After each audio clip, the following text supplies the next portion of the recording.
আল্লাহ তাআলা লম্বা হায়াত দিয়েছে, এই হায়াতের জিন্দেগি আল্লাহর কথা আপনি ভুলে গেলেন, আল্লাহকে আপনি স্মরণ করলেন না। আপনার বেঁচে থাকাটা আল্লাহর জন্য হয় না, আপনার মরে যাওয়াটা আল্লাহর জন্য হয় না, আপনার সালাতটাও আল্লাহর জন্য হয় না।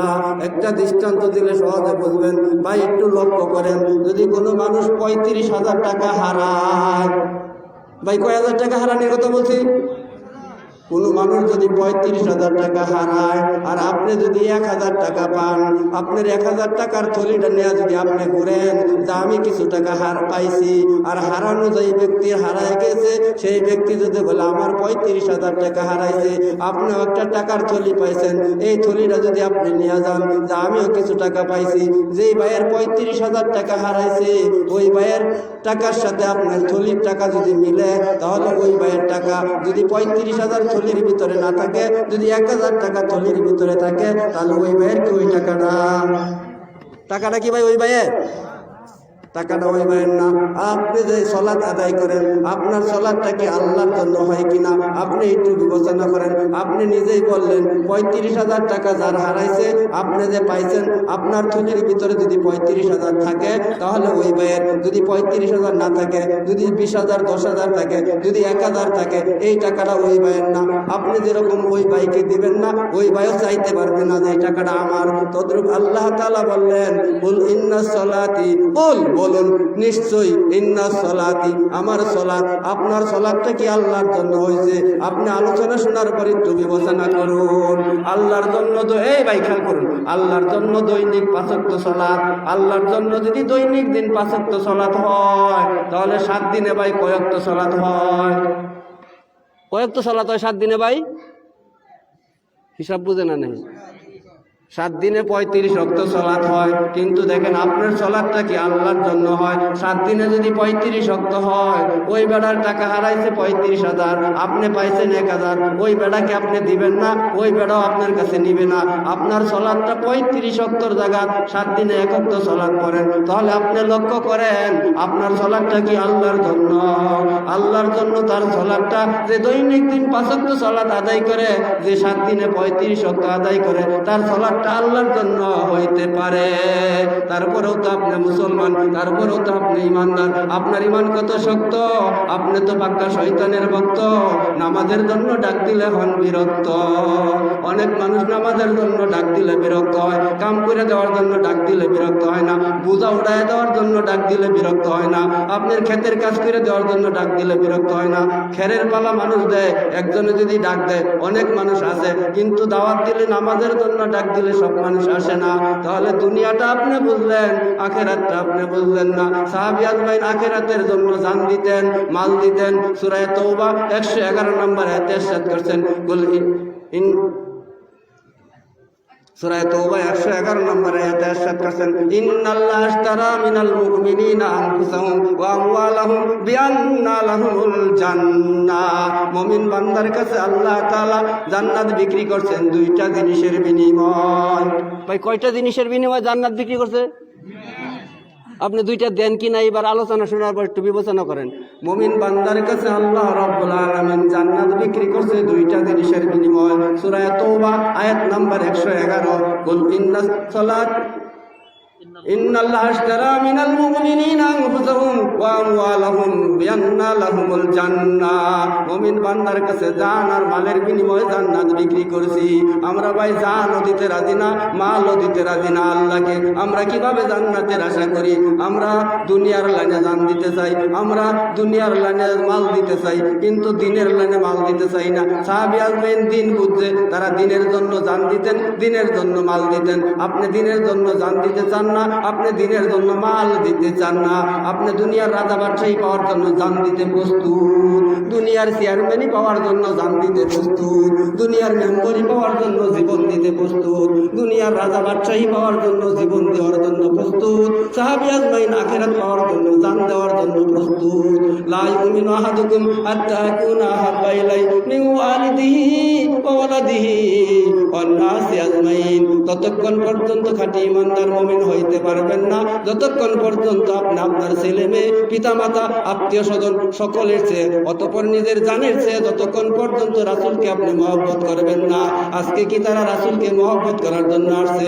যারা জিলাপি হাঁড়িতে ঘুরতেছে তারা কি আল্লাহকে পাওয়ার জন্য আসছে? তারা আরো মুনাফিকি করছে। তারা আসছে সবার উদ্দেশ্য, কিন্তু সবাতে আসে না, জিলাপির দোকানে বসে আজীবন তারা বাজার করলো। ওই সমস্ত লোকগুলা, ওই সমস্ত অপরাধী লোকগুলা কিয়ামতের দিন যায় আফসোস করবে। আপনি যদি সাগরে হারান আর যদি শহরে মাইকিং করেন, আপনি যদি সাগরে হারান আর যদি শহরে মাইকিং করেন, আপনি কি পাইতে পারেন? ইহকালে যদি আপনি হারান, পরকালে যে আপনি চিল্লা চিল্লি করবেন, সেই দিন আপনি আর পাইতে পারবেন না। সেই দিন কত আফসোস করবেন, সেই দিন কত চিন্তা করবেন, সেই দিন কত কথা বলবেন। আপনি সেই দিন কি বলবেন?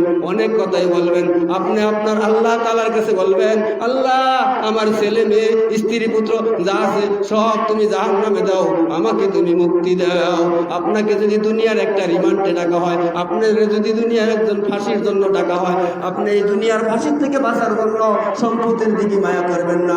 আপনাকে যদি বলা হয় তোমার সম্পদ যদি দেয়া দাও তাহলে তোমাকে ফাঁসি থেকে খালাস করে দিব, সম্পদ দিব কি দিত না ভাই? দিব। যদি দুনিয়ার জন্য আপনার দুনিয়ার ফাঁসির জন্য যদি আপনি দুনিয়াতে আপনার সম্পদ যা আছে সব যদি চায়, শুধু সম্পদ নিয়েই শেষ করে না, যদি বলে তোমার আজীবন কি করবা, আমার অধীনে থাকবা, আমার কর্মচারী হিসাবে থাকবা, তাও আপনি মনে করি থাকতে রাজি হইবেন। কিন্তু দুনিয়ার জন্য দুনিয়ার জন্য আপনি জান দিলেন, দুনিয়ার জন্য আপনি মাল দিলেন, কিন্তু আখিরাতের জন্য আপনি জান দিলেন না, আখিরাতের জন্য আপনি মাল দিলেন না, তাহলে কিভাবে আপনি জান্নাতের আশা করেন? এত সুন্দর জান্নাত আল্লাহ রাসূল সাল্লাল্লাহু আলাইহি সাল্লাম বলিয়াছেন, আল্লাহ রাসূল সাল্লাল্লাহু আলাইহি সাল্লাম বলিয়াছেন, সাহাবী আজমিনদেরকে বলতেছেন জান্নাতের কিছু খুশখবরি দিলেন। জান্নাতটা কেমন? শিরক মুক্ত এক জাররা পরিমাণ ঈমান নিয়ে যদি কোনো মানুষ মৃত্যুবরণ করতে পারে, ওই মানুষটাকে আল্লাহ তাআলা এই তামাম পৃথিবীর মতো 10টা পৃথিবীর জান্নাত আল্লাহ তাআলা দিয়ে দিবেন। আর আপনি ক্ষণস্থায়ী একটা ছোট্ট বাদশাহী নেওয়ার জন্য, এই বাংলাদেশের একটা বাদশাহী নেওয়ার জন্য আপনি জান দিতে প্রস্তুত, আপনি মাল দিতে প্রস্তুত। আর ক্ষণস্থায়ী একটা ছোট্ট দেশের বাদশাহী নেওয়ার জন্য, যেই বাদশা ক্ষণস্থায়ী, বাদশা হওয়ার পরে আপনি মারা যাইতে পারেন, এই ক্ষণস্থায়ী বাদশাহী পাওয়ার জন্য আপনি জান দিলেন। আর আখিরাতের এই পৃথিবীর মতো 10টা পৃথিবীর জান্নাত আল্লাহ তাআলা আপনাকে দিবেন।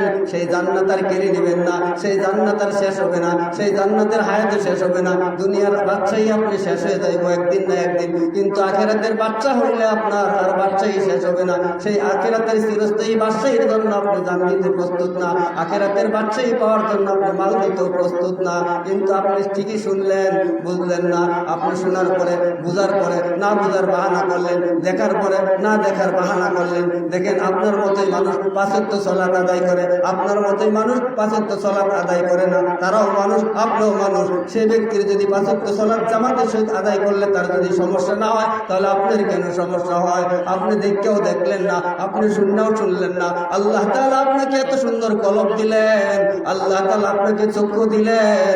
আপনার মতো কত মানুষ চোখ আছে দেখে না, আপনার মতো কত মানুষ মুখ আছে কথা বলতে পারে না, আপনার মতো কত মানুষ ব্রেন আছে বুঝে না, আপনার মতো কত মানুষের কলব আছে উপলব্ধি করতে জানে না। সূরা আরাফ আয়াত নাম্বার 179, ওয়ালাকাদ জারানা লি জাহান্নামা কাসীরাম মিনাল জিন্নি ওয়াল ইনস লাহুম কুলুবুন লা ইয়াফকাহুনা বিহা ওয়া লাহুম আয়ুনুন লা ইবসিরুনা বিহা ওয়া লাহুম আযানুন লা ইয়াসমাউনা বিহা উলাইকা কাল আনআমি বাল হুম আদাল উলাইকা হুমুল গাফিলুন।